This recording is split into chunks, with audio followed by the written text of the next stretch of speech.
Shalom, selamat pagi. Perkenalkan, nama saya Magdalena Anissa Rikiik, NIM 102-2021-0013, Prodi Pendidikan Kristen Anak Usia Dini. Saya mahasiswa dari Institut Agama Kristen Negeri Kupang.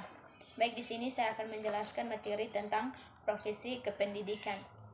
Baik, yang bagian A, pengertian pendidikan.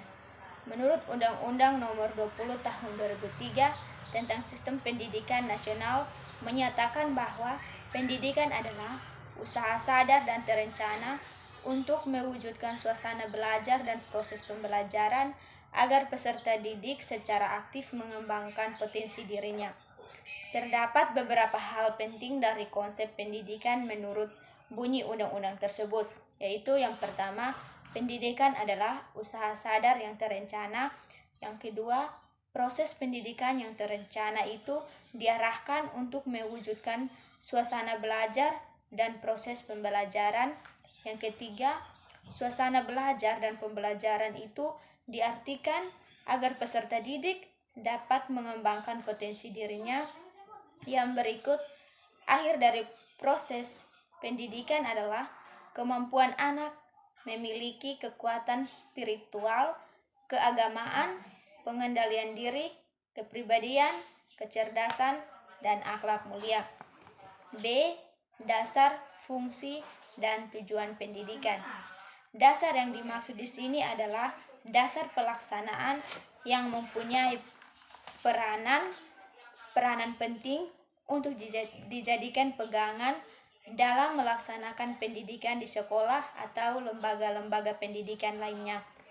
Dasar pendidikan secara yuridis formal dirumuskan sebagai berikut.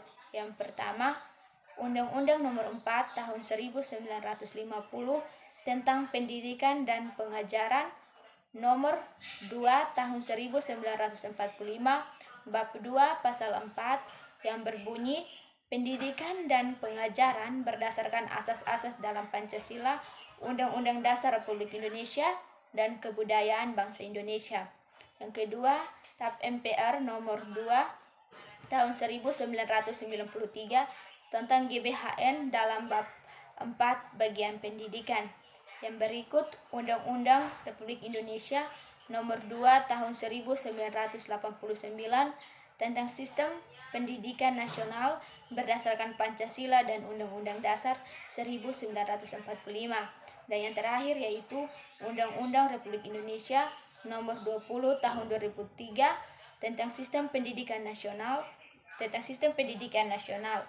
Baik, berdasarkan Pancasila dan Undang-Undang Dasar 1945, fungsi dan tujuan pendidikan nasional dalam Undang-Undang Nomor 20 Tahun 2003 yang berbunyi, pendidikan nasional berfungsi mengembangkan kemampuan dan membentuk watak serta peradaban bangsa dalam rangka mencerdaskan kehidupan bangsa, bertujuan untuk berkembang potensi peserta didik agar menjadi manusia yang beriman dan bertakwa kepada Tuhan Yang Maha Esa, berakhlak mulia, dan menjadi warga demokratis serta bertanggung jawab.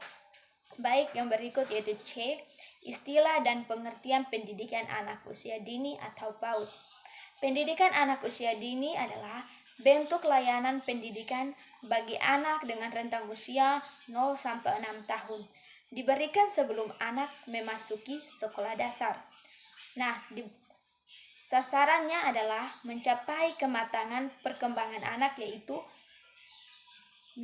mengartikan seluruh tugas perkembangan atau kemampuan berpikir atau kognitif, berkomunikasi atau bahasa, fisik, motorik, emosi, dan sosial dapat tumbuh dan berkembang.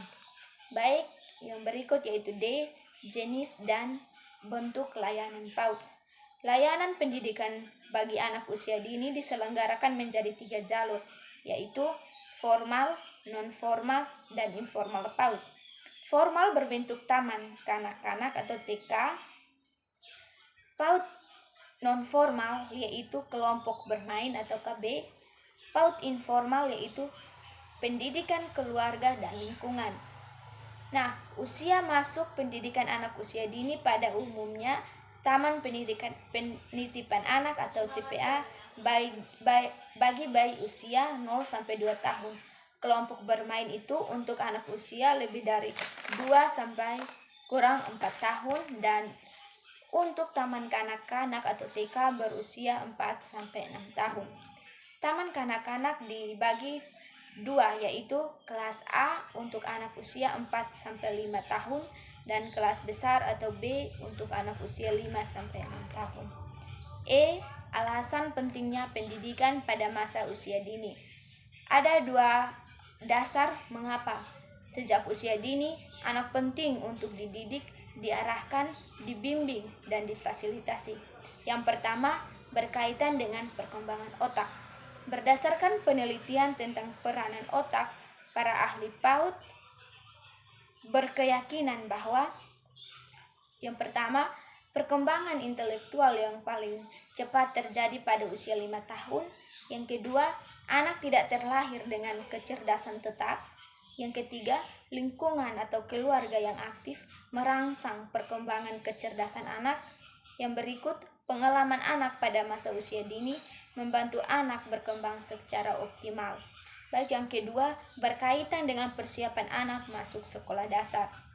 Kematangan dalam aspek perkembangan tidak tergantung usia.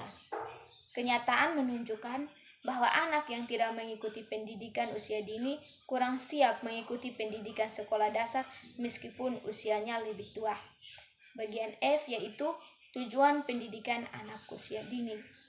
Tujuan pendidikan bagi anak usia dini untuk memastikan seluruh tugas perkembangan anak dapat tumbuh dan berkembang secara optimal, meliputi fisik, kognitif, bahasa komunikasi, sosial, emosi, dan nilai agama dan moral. Puncak dari perkembangan itu adalah mencapai kematangan dalam seluruh aspek perkembangan, membuat anak lebih siap memasuki pintu pendidikan dasar. G. Landasan hukum penyelenggaraan PAUD di Indonesia. Penyelenggaraan pendidikan anak usia dini di Indonesia berdasarkan landasan hukum, yaitu yang pertama, pembukaan Undang-Undang Dasar 1945 alinea keempat, yaitu upaya untuk mencerdaskan kehidupan bangsa. Yang kedua, Undang-Undang Perlindungan Anak Nomor 23 Tahun 2002, Pasal 4, setiap anak berhak memperoleh pendidikan dalam rangka pengembangan diri. Yang ketiga, Peraturan Pemerintah Nomor 19 Tahun 2005 tentang Standar Nasional Pendidikan. Dan yang terakhir yaitu Peraturan Menteri Pendidikan Nasional tentang Standar Pendidikan Anak Usia Dini. DAP. DAP lahir dari kondisi pendidikan di Amerika Serikat tahun 1970-an dengan munculnya pembaharuan terhadap kurikulum pendidikan bagi anak usia dini di bawah 8 tahun.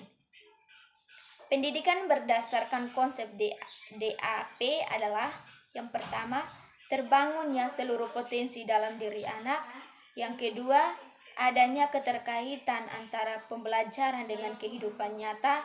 Yang ketiga, pendekatan berpusat kepada siswa, bukan guru, sehingga terjadi pada interaksi aktif pada diri anak. Yang keempat, penilaian dilakukan tidak hanya terhadap hasil tetapi juga proses. Yang kelima, belajar menjadi sesuatu yang menantang sekaligus menyenangkan. Yang keenam, memberikan pengalaman bermakna bagi anak. Yang ketujuh, mampu menumbuhkan minat belajar anak. Baik, sekian dan terima kasih. Tuhan Yesus memberkati. Shalom.